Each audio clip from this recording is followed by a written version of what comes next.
Eh bien, bonjour à tous. Merci beaucoup d'accueillir le projet Playa Rent. Je vais vous présenter donc notre proposition qui est un système des stands de stand-up paddle en libre service, 7 jours sur 7 pour tout le monde. C'est aussi simple que les vélos dans les villes. Et c'est voilà, pour louer du matériel nautique en libre service. Comment ça se présente? On a une borne qui est autonome en énergie avec un panneau solaire et avec un terminal de paiement qui est intégré dessus. On a des structures d'ensemble et dessus seront fixés des gilets de sauvetage, des pagaies et le paddle. Tout ça assemblé ensemble. On a ici notre station de libre service qui est 100% modulable, qui s'adapte à la zone dans laquelle il est implanté, qui est autonome en énergie, avec donc ce panneau solaire. L'innovation Playa Rent, elle est au cœur du projet. Elle est notamment une innovation de service avec une offre unique, spontanée et simple, qui a été récompensée notamment aux Audacity Awards en 2022, et aussi une innovation technique avec un système de géolocalisation dont on parlait juste avant, qui est intégré au paddle. Ce sont des paddles rigides, et qui permet de communiquer en GPS GSM avec un centre de sécurité, Playa Rent, et en cas de problème, on peut le géolocaliser, les personnes sur une carte marine, et prendre communication avec eux. L'intérêt pour le nautisme, il est grand, c'est notamment pour les utilisateurs finaux, ça permet de s'ouvrir donc à une nouvelle discipline, trouver une nouvelle passion avec ce système innovant, mais c'est aussi pour le monde du nautisme, car on peut augmenter le nombre de pratiquants avec cette pratique qui est très accessible, spontanée, et voilà, notamment sensibiliser la sécurité avec un affichage sur la station, et aussi développer, démocratiser donc la pratique libre service. C'est aussi une réponse à un réel besoin, avec notamment une certaine concentration sur nos côtes l'été. On agrandit le terrain de jeu touristique avec ce système libre-service et permettre aux touristes d'aller plus loin en mer et de tester le stand-up paddle. Sur la partie économique, notre business model, c'est la vente de ces systèmes-là aux clubs nautiques, aux collectivités, aux campings, aux complexes hôteliers. Et pour Playa Rent, ça représente un volume de vente en 2024 de 5 ventes, 15 ventes en 2025, 2026 un prévisionnel à 30 ventes. La société se trouve à un point d'équilibre à partir de 10 ventes. On couvre donc les charges fixes et variables.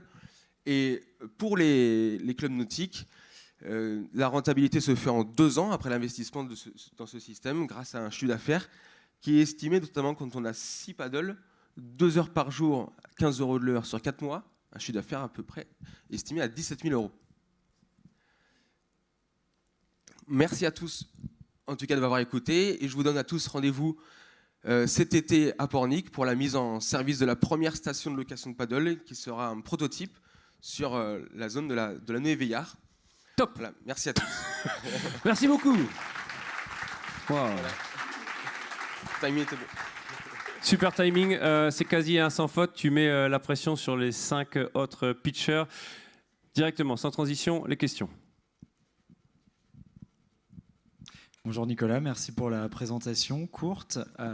Donc tu te bases sur le modèle de la gestion finalement d'équipements partagés.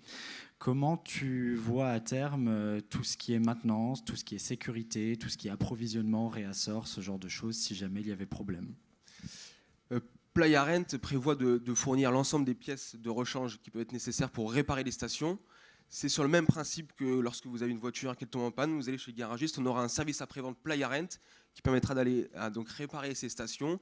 S'il y a une planche qui est dégradée, du matériel qui est dégradé, on peut aussi donc fournir le matériel qui se connecte sur la station, vu que c'est du matériel spécifique à la station. Et donc avec tous ces systèmes-là, on assure le service après-vente, avec notamment une garantie constructeur. Et on pourra aussi produire, et c'est le système modulable qui le permet, d'autres systèmes qui peuvent venir se plugger donc sur la station principale, notamment d'autres modules, peut-être à l'avenir du kayak, peut-être d'autres activités qui seront compatibles avec les stations principales Playa Rent.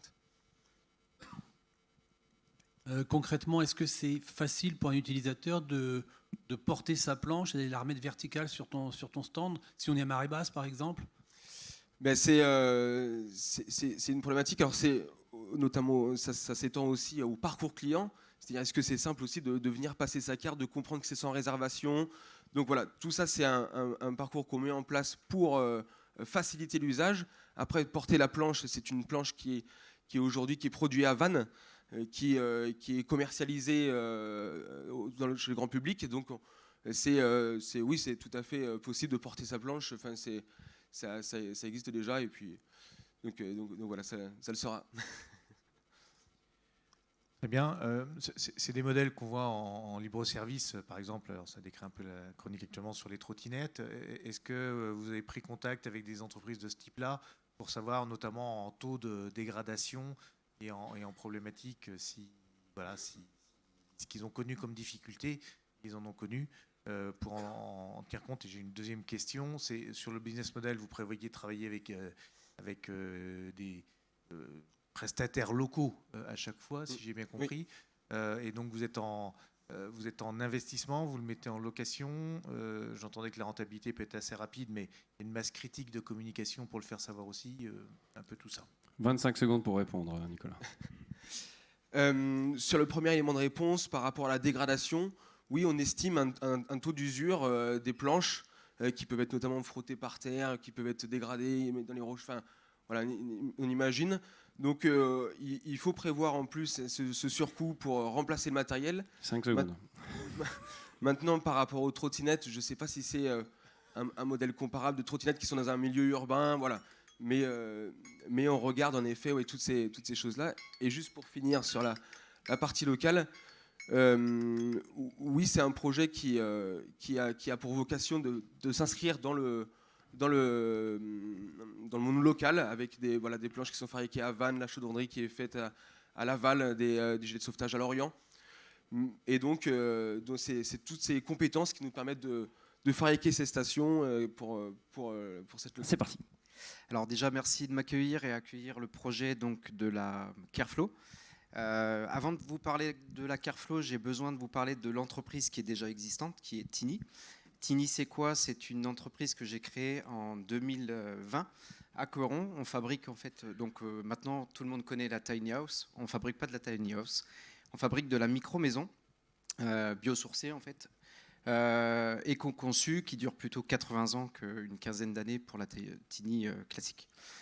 Tiny en chiffres, en fait, c'est 3 ans d'activité, c'est 3 modèles standards en fait depuis 2023. C'est des normes passives en fait atteintes sur justement un besoin dans l'habitat en fait d'aller vers là. Et c'est plus de 80% en fait de matériaux biosourcés. Pourquoi en fait je suis ici? Parce que vous allez me dire en fait c'est de l'habitat, on n'est pas sur la filière du nautisme, mais bien au contraire. Depuis 2020, j'avais la volonté en fait de créer de l'habitat flottant. Pour 2 raisons, les enjeux climatiques en fait, avec la montée des eaux et la dynamisation des ports de plaisance pour créer du service et de la mixité. Pour ce qui est des enjeux en fait, de l'augmentation du niveau des eaux, on a avec la DREAL en fait, réfléchi aussi à 3 systèmes en fait, qui sont adaptés à 3 zones inondables en fait, différentes avec des classifications en fait, à faible, moyen et fort risque, jusqu'à la flottabilité en fait, qui peut se décliner vers la Careflow, en fait, l'innovation qui est plutôt une révolution au niveau des ports de plaisance. On ne va pas faire que de la place de parking, mais on va aussi animer, mettre des métiers de service et du logement, de l'hébergement insolite. Et l'ensemble des associations visant aussi à aller chercher de l'autonomie en fait, le plus possible, recycler en fait, nos eaux, mais aussi les eaux des ports de plaisance qui sont pas terribles. Donc il y a tout un ensemble de choses en fait, où on voudrait aller pousser l'innovation jusque loin dans les années à venir. En fait. Donc petite slide, je vais les passer un peu plus rapidement parce que malheureusement je vous en ai mis beaucoup, je voulais vous montrer un petit peu tout ça, mais ça dure trop longtemps. Les plans d'action de la Tiflo, donc la base en fait, qui permet aussi d'aller jusqu'à la Careflow, on est aujourd'hui dans une phase de lancement commercial qu'on instruit avec la foire de Nantes en fait, où on a posé une Tiny pour l'instant en fait, sur le bassin et on devrait lancer le prototypage fin d'année. Le plan de la Careflow en fait, qui a été présenté l'année dernière sur l'appel à solutions climat, l'appel à solutions des ports de plaisance, pardon, qui est plutôt justement un service au milieu, 4 habitations insolites et des emplacements de bateaux. Ça peut être aussi une mixité en fait, entre la partie flottante et le service en fait, sur les bords du port. Enfin, il y a plein de déclinaisons possibles. En fait, on a pour l'instant sur l'étoile Careflow en fait 48 places de bateau, 4 tiflots et un espace public. L'exemple dans le port de Couëran en fait où on est, qui est 2 demi en fait étoiles, 2 demi Careflow. Alors je vais passer très vite. Des ports en fait comme la Turballe par exemple, ce que ça pourrait donner. Et puis, je vous invite surtout en fait à connecter les acteurs, en fait, nous connecter entre nous. C'est surtout moi ce que je recherche aujourd'hui, en dehors du concours, en fait, d'être vraiment, de vous connaître et de me faire connaître, en fait. Et voilà. Ça, on aura tout le temps. Merci. Merci beaucoup de l'applaudir sur la qualité de ce pitch. C'est vrai que tu avais chargé en exemple. Là, tu nous as pris 54 photos. Les questions dans la foulée, et cela sans transition.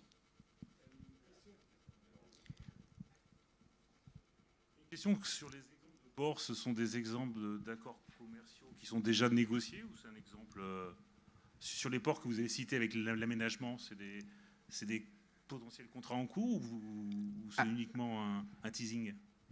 Non, alors c'est un peu les deux. Alors, je les ai passés un peu vite, mais on en avait 3 différents. Couëron, oui, puisqu'il y a en fait une non-optimisation des places de bateau. Alors là, la différence, souvent, on va me dire, oui, mais tu retires des places de bateau au profit d'un système comme ça.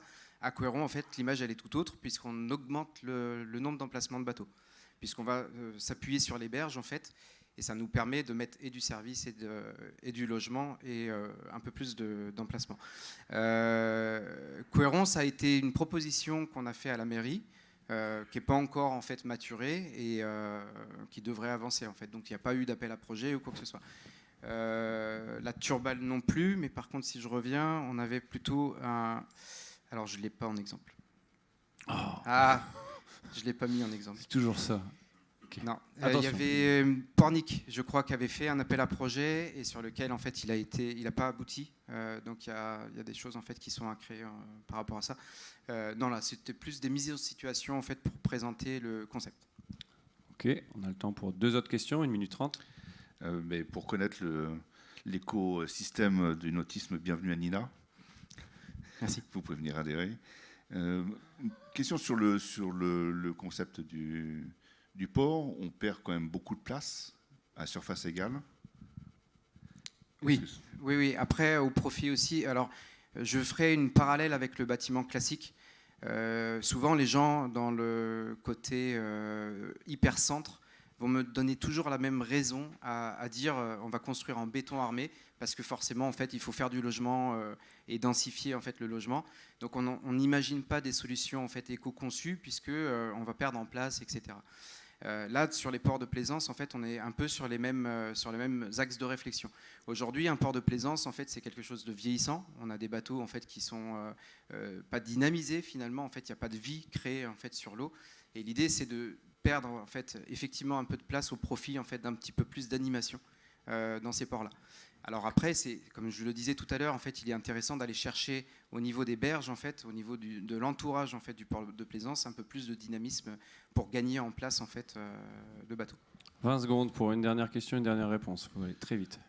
Oui, il peut y avoir des espaces effectivement à optimiser, mieux les construire, mais c'est vrai que les espaces, notamment sur la côte, les ports intérieurs, c'est un peu différent. Sur la côte, il y a un manque d'espace, il y a une optimisation pour placer des bateaux. La dynamisation des ports, elle peut être encore améliorée, mais elle travaille beaucoup. Donc il y a un enjeu de gérer l'espace et pas de... Top départ. Bonjour à tous, j'espère que vous allez bien. Je suis ravi de vous voir. Moi, je vais vous parler d'abord d'une mauvaise nouvelle.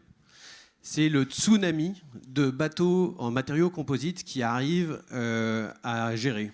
On parle d'1 million de bateaux immatriculés aux affaires maritimes. 1 million, ça va, c'est un chiffre qui marque. Moyenne 80% à plus de 40 ans, 80% des coques. Et moyenne d'âge des propriétaires, 66 ans aujourd'hui. C'est un tsunami. Et on ne sait pas comment le gérer. C'est une des raisons pour lesquelles la recyclerie maritime, on a l'ambition d'apporter des solutions à ça. Ce n'est pas le seul constat. Il y a également en parallèle, et je ne vais pas tout citer, mais un caractère d'obsolescence très fort sur le matériel du nautisme. On parle de combinaisons, de kites, de surf.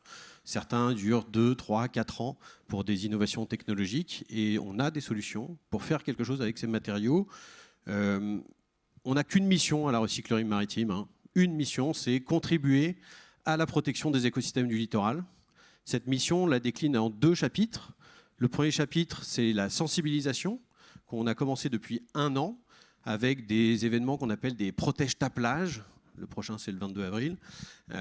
Des sorties scolaires, mais aussi des événements et un podcast sur la transition écologique du monde maritime. Je vous inviterai à l'écouter, voire y participer.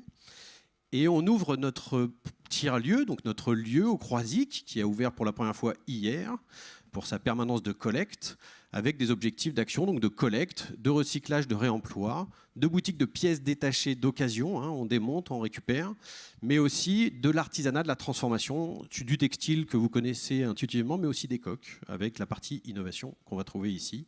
Le tout dans un tiers-lieu avec des objectifs d'insertion sociale. Alors aujourd'hui, le concours il est basé sur 3 critères. Donc la première, c'est l'innovation. Pour nous, la composition de l'innovation, elle est d'abord systémique dans la notion d'économie sociale et solidaire. C'est-à-dire qu'on est une structure qui va utiliser des ressources du territoire pour le bien commun, pour l'innovation sociétale et sociale. Et on a également un volet innovation technique et technologique dans les procédés de recyclage du composite, enfin de réemploi et de réusage pour fabriquer du mobilier. Et donc trouver des méthodes de découpe. On est en train de finaliser des méthodes de découpe propres, mais aussi de réusinage de certains morceaux pour les tordre, puisqu'on a des problématiques de temps en temps de shape des coques. Première partie, innovation. Deuxième partie, pertinence pour la filière. En fait, je pense que c'est assez évident. Je ne suis même pas sûr d'avoir besoin de creuser le sujet. Pour autant, si je devais le creuser, je dirais qu'on fait accélérer des savoir-faire de réemploi, de réusage. Et on accélère aussi le faire savoir, parce que la communication, c'est important aussi sur le sujet, avec cette notion de podcast, avec cette notion d'événementiel et de partage ensemble. Il me reste la viabilité économique, et donc c'est évidemment l'économie sociale et solidaire qui est au cœur de cette viabilité économique, avec la robustesse des modèles qui ne cherchent pas la lucrativité, mais qui cherchent par contre la pérennité sans subvention. Et pendant les questions, je vous laisse quelques images pour voir un petit peu ce qu'on fait. Oh, t'avais tout préparé. Merci beaucoup. Félicitations, Julien. Va-t-il y avoir des questions après tous ces détails ? Bonjour, merci beaucoup. J'aimerais bien que vous reveniez sur les cas d'usage, en fait, parce que le réemploi des composants composites, ok, mais qu'est-ce qu'on en fait ? On en voit là pas mal. Donc sur l'artisanat du textile, là on a des badges qui sont faits à partir d'anciennes cartes maritimes. On avait juste avant des trousses de toilette, des ponchos faits à partir de kites, et tout ça, c'est ceux qu'on a fait nous, hein, c'est nos premiers protos qui sont là. Donc c'est toutes les filières de l'artisanat de la transformation. Hein. C'est vraiment ça le cas d'usage numéro 1 pour les matériaux qui ne sont pas réparables, réemployables dans leur usage initial. On démonte donc, usage initial, pardon, il faut le citer, boutique de pièces détachées. Il y a un gros sujet pour augmenter la réparabilité des vieilles unités. Donc déjà, tout ce qu'on démonte, ça vient en pièces détachées. Et ça, le modèle est assez robuste et connu avec Feu, hélas, les puces de mer de La Rochelle, le plus connu, mais aussi Econautique à Rochefort et plein d'autres. Et pour le cas où le matériau n'est pas réemployable dans son usage initial, on va chercher de l'artisanat de la transformation. Donc textile, vous connaissez les sacs en voile, on fait des choses avec les badges, on fait des choses avec les kites, avec les combis, etc.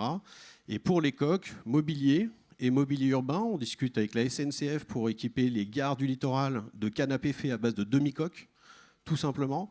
Et on pense qu'il y a énormément de choses comme ça à faire, des toits d'abribus en coque inversée, des collectivités sont ouvertes au sujet, on est en train de vérifier la faisabilité technique, hein. Il y a un petit travail à faire en amont. Ça va ? Loïc ? Est-ce que vous avez l'intention de fonctionner avec des emplois dits aidés ? Alors, en fait, on a des objectifs d'insertion sociale dans notre modèle de l'ESS. Donc on a en 2 temps. Le premier temps, aujourd'hui, parce qu'on est petit, on n'est pas capable encore d'atteindre le statut de chantier d'insertion qu'on veut aller chercher à horizon 24 mois. Donc là, on a commencé sur la partie textile à travailler avec des CAT, l'IME du Pouliguen et un ESAT avec lequel on est en train d'ouvrir les portes aussi. Donc pour la transformation textile, des patrons assez faciles, c'est-à-dire le découpage des combines néoprène en cordon à lunettes avec 2 points de couture. Donc c'est des choses assez simples sur lesquelles on travaille qu'avec de l'insertion. Donc oui, on veut aller non pas faire des emplois aidés, c'est pas le aider notre objectif, par contre c'est l'insertion sociale et locale. Il faut bien noter qu'on est sur un prototype au Croisic, qui est notre premier tiers-lieu sur le sujet, avec un écosystème local. et que l'objectif, c'est de le reproduire là, dans les bassins du nautisme où ce sera nécessaire, avec à chaque fois des écosystèmes locaux. Et vous parliez de récupération, vous avez des contacts avec, alors tout à l'heure on parlait de la filière de déconstruction des bateaux, vous avez des contacts avec des industriels ou des gens qui pourront sourcer au-delà des particuliers? 20 secondes Donc, pour répondre, Julien. Aujourd'hui, on a 3 canaux d'accès au gisement, puisque dans le business model, il est important de noter que notre matière première est gratuite. C'est une composante assez intéressante. Premier gisement, des bacs de collecte. On a vu tout à l'heure une photo qu'on a mis en place dans les clubs de voile, dans les magasins de glisse et dans les capitaineries. Deuxième gisement, les déchetteries. Donc sur le réseau Cap Atlantique, on est en train de finaliser un accord. On aura un bac pour nous dans toutes les déchetteries du réseau Cap Atlantique et modèle à étendre. Et troisième gisement, les éco-organismes. C'est-à-dire qu'aujourd'hui, on est en finalisation du partenariat avec Écologique, qui est en charge des activités de sport et loisirs, et notamment toutes les unités nautiques de moins de 6 mètres, qui nous donnent un accès privilégié à tout ce qu'eux collectent. Et le dernier point, il n'y en a pas. Voilà, c'est pas parfait. Non, le dernier point, ce serait l'APR. Mais l'APR, je ne sais pas s'il y a des gens de l'APR dans la Il y salle. a des gens de l'APR. Il y a quelqu'un de l'APR? De la fine. Mais on a... Voilà, le dernier point, il est là.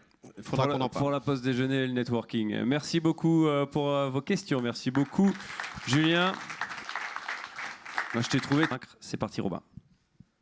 Bonjour à tous, je m'appelle Robin Maquet, je suis ingénieur. J'ai travaillé 2 ans chez Beneteau et 1 an j'étais co-skipper sur un Multi 50. Alors, je vous présente une double problématique. La première, c'est les ponts de bateau, ça fait entre 10 et 40 mètres carrés en surface, voire plus pour les super yachts. C'est une grosse surface d'échange thermique. Donc il y a des problèmes de gestion de l'énergie à cause des climatiseurs qui sont installés sur les bateaux. Deuxième problématique, les émissions de CO2 sur les bateaux sont maximales sur les matières premières qu'on utilise pour les fabriquer. Donc je me suis dit qu'il fallait une solution d'isolation thermique et à faible émission de CO2. C'est pourquoi on a créé la société Bisco qui fabrique des structures textiles non tissées en byssus de moule. Donc on a 3 produits. Le Biscoflex qui est un produit souple, le Biscoplaque qui est un produit rigide et le sur-mesure pour rester à l'écoute du marché. Le byssus de moule, c'est quoi? C'est la fibre qui permet au moule de s'accrocher sur les rochers. Donc voilà, c'est ce petit filament. Et alors, comment ça fonctionne? Eh bien, on commence par collecter ce petit filament. C'est un coproduit de l'industrie mythilicole, donc qui est collecté avec de la coquille, de la matière organique, etc. Donc, il y a une première étape où on lave. Donc là, on est sur des procédés spéciaux et des machines prototypes qu'on a conçues et fabriquées. Et une deuxième étape de transformation, qui est la transformation de cette matière première en matière textile. Et puis ensuite, le produit est vendu. On a 3 marchés principaux, le bâtiment, la mobilité et la mode et le sport. Et donc, en ce qui concerne le nautisme, du coup, ça va être l'aménagement intérieur sur les voiliers et sur les bateaux de plaisance. Et puis, évidemment, la course au large, puisque je suis un passionné. On est une équipe de 6 personnes, divisée en 3 équipes. Une équipe sur la production de matières premières, l'équipe de direction au milieu, et puis l'équipe de transformation textile. Voilà nos produits. Je vous remercie de nous avoir écoutés. Notre métier, c'est la transition environnementale des matériaux. Si vous voulez que le NautiHub prenne part à cette aventure de la transition environnementale des matériaux, vous pouvez voter pour nous. Bravo, merci beaucoup. Robin, c'était royal. Tu as offert 25 secondes en plus au jury. Oui, d'accord. Donc là, c'est parti pour les questions. Vous avez 25 secondes en plus. Oui, bonjour. Quel est le marché premier ciblé? C'est le marché du nautisme ou le marché de l'immobilier? Pour vous, quel serait le facteur exogène le plus rapide qui vous permettrait de rentrer avec ce produit? Il y a 2 marchés prioritaires. C'est le bâtiment et la mobilité. Donc c'est ces 2-là. Dans la mobilité, on peut diviser en 2 segments. Il y a le segment de la mobilité publique, ferroviaire, aéronautique. C'est un marché qu'on vise. Et le marché de la mobilité personnel, on va dire. Donc là, ça va être tout ce qui est camping-car, van aménagé, nautisme. Et du coup, notre marché prioritaire, c'est ce segment-là. Donc van aménagé, camping-car, nautisme, aménagement intérieur dans les bateaux, etc. etc. Avez-vous une idée du volume de matières premières que vous pouvez obtenir tous les ans? 4500 tonnes de matières premières disponibles sur le territoire français chaque année. Et seuil de rentabilité de l'entreprise à 25 tonnes vendues.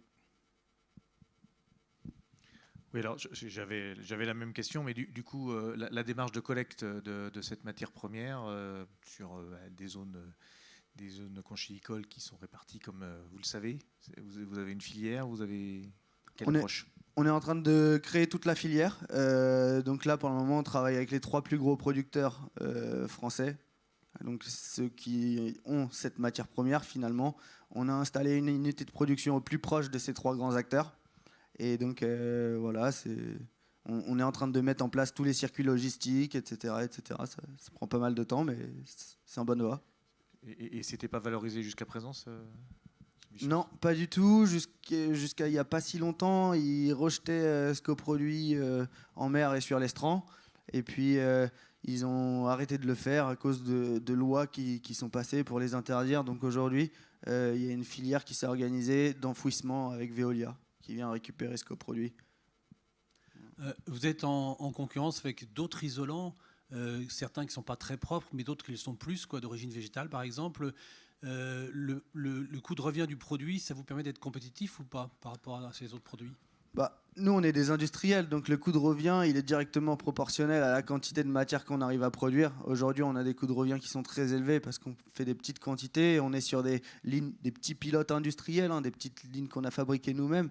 Au fur et à mesure qu'on va augmenter notre capacité de production, on va faire des économies d'échelle.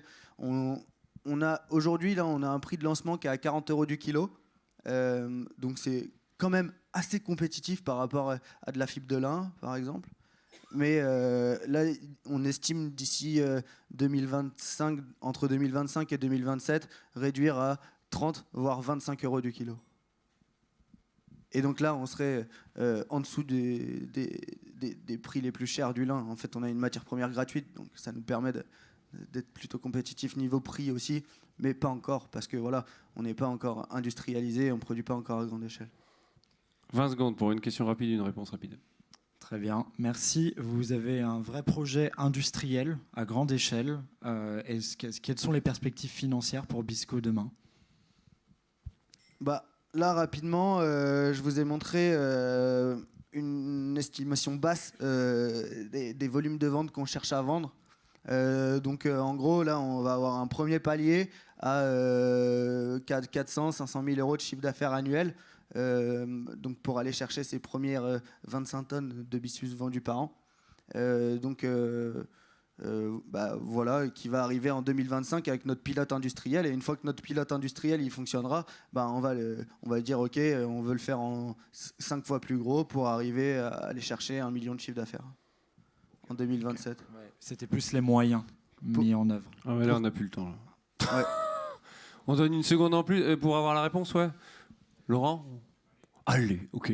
Pour quel investissement? Aujourd'hui, on a un investissement un petit peu inférieur à 500 000 € pour aller chercher ces 400 000 €, 500 000 € de chiffre d'affaires annuel. Ok. Merci beaucoup. Merci de l'applaudir aussi. Félicitations, Robin. Cher jury, cher public, bonjour. Quel rapport entre une fusée, une Tesla et une planche de surf avec plein de wax bien dégueulasse? 2023.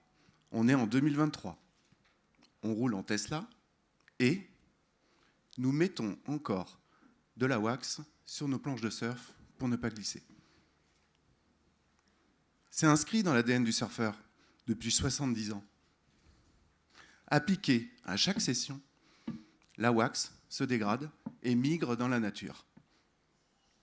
Chaque année, plusieurs tonnes de paraffine finissent dans l'écosystème marin sous forme de microplastiques. Pardon.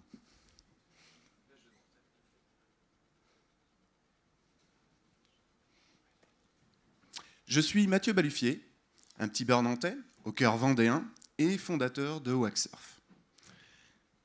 2 ans de R&D pour trouver la bonne matière, un liège noble, renouvelable, antidérapant, recyclable, une solution adhésif qui résiste à l'eau de mer. De nombreux tests en mer avec nos bêta-testeurs et pour enfin industrialiser notre produit. Oax, c'est une gamme de grippes en liège 100% naturelle et auto-adhésif qui permet aux surfeurs de ne plus waxer ou cirer une planche de surf. Une solution à la fois efficace, esthétique et éco-responsable. Ce produit, à 49 €, est une alternative à la wax. Pour tous les surfeurs, pour tout type de board et tous les niveaux de surfeurs. En France, cette année encore, sur la grande plage des Sables, un shop écoulera 4000 pains de wax. 4000 pains de ça. Un shop. 16 000 €, 320 kilos. C'est un business qui pèse 20 tonnes et 1 million d'euros à l'année en France. En 2022, année de lancement de Wax, nous avons touché 1,6% de ce marché. 400 clients, 400 ambassadeurs, 850 personnes nous suivent sur les réseaux sociaux et nous avons financé une campagne Ulule avec succès l'été dernier à 139%. Le sport, la nature et le bien-être sont les carburants de Wax. Et notre ambition, c'est de supprimer la wax.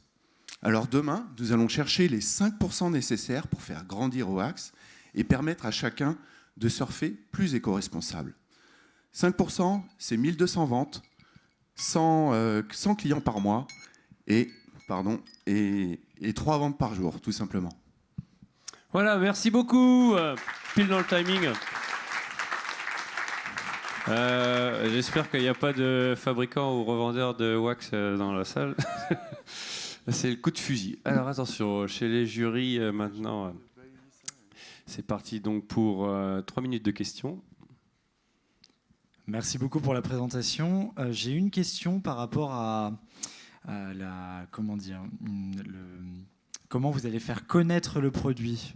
Vous avez des ambassadeurs, des key influenceurs, des sportifs de haut niveau qui ont déjà testé et recommandé votre produit ou pas? C'est une question qui revient systématiquement. C'est vrai qu'on a tous cette image d'aller chercher des influenceurs. C'est un business qui coûte très cher. On n'a pas les moyens de se payer ça. Et en fait, l'objectif, c'est simplement d'aller chercher des ambassadeurs. Et nos ambassadeurs, c'est nos clients, c'est nos usagers. Et ce n'est pas des sportifs de haut niveau qui sont sponsorisés par des grandes marques et qui ne peuvent pas rentrer avec notre produit. On les a testés pendant notre campagne Ulule. Et ça fonctionne comme ça. Les gens adorent le produit. Même les surfeurs de haut niveau nous ont dit c'est génial, mais je ne peux pas. Il faut le renouveler tous les combien, le produit? Parce que si on ne le renouvelle pas, à un moment, le marché va être tué lui-même, quoi. Oui, alors il y a un renouvellement, mais on ne va pas chercher le renouvellement de la wax. L'idée, demain, c'est de pouvoir vendre des grippes à l'unité dans les shops pour les changer individuellement. Parce qu'en fait, le business, il se tourne aussi comme ça, parce que les magasins, ils font du cash. Quand on achète de la wax à 4 €, ils font du liquide. Donc ça fait fonctionner le business. Ce qu'on va faire, oui, effectivement, on pourra... La tenue, en fait, elle est entre 1 an et 2 ans, selon l'usage. Mais on sait qu'on a un adhésif qui tient plus de 100 heures dans l'eau. Et le liège, avec un liège de qualité, on peut avoir un produit qui tient plusieurs années. Justement, la colle, c'est l'avantage d'avoir un échantillon là. C'est une colle, on va dire, éco-responsable par rapport au positionnement. C'est une colle acrylique qui fait 140 microns. Et en fait, c'est vraiment très très faible. J'ai amené des échantillons aussi, parce que l'idée demain, c'est de faire du recyclage et c'est de récupérer nos produits. Le produit reste sur la board, on l'enlève et on peut, à ce moment-là, demain, notre ambition, c'est vraiment de créer des produits renouvelables. Et comment commercialisez-vous le produit? En B2C ou en B2B? Tout. H2H, B2B, B2C, on commercialise partout. Pour de la visibilité, on travaille dans les shops. Mais notre business model, c'est vraiment du e-commerce. Mon associé est vraiment branché sur le numérique. Et donc, on travaille le numérique depuis plus d'1 an et demi. Moi, je me suis formé en commerce, en e-commerce pour ça.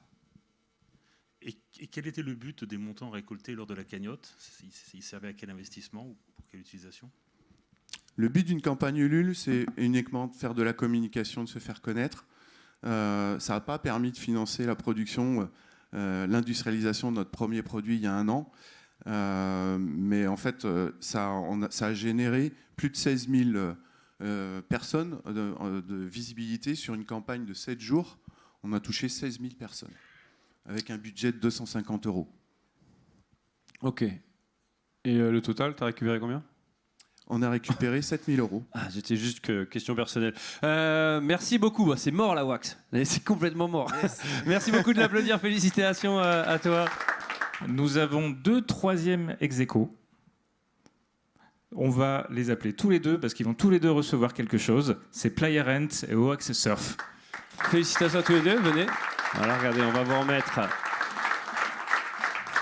Donc à chaque fois avec votre bon et la dotation, et donc derrière vous avez des suivis qui vont vous permettre de développer justement votre société, votre entreprise et pérenniser votre projet. Ils sont là.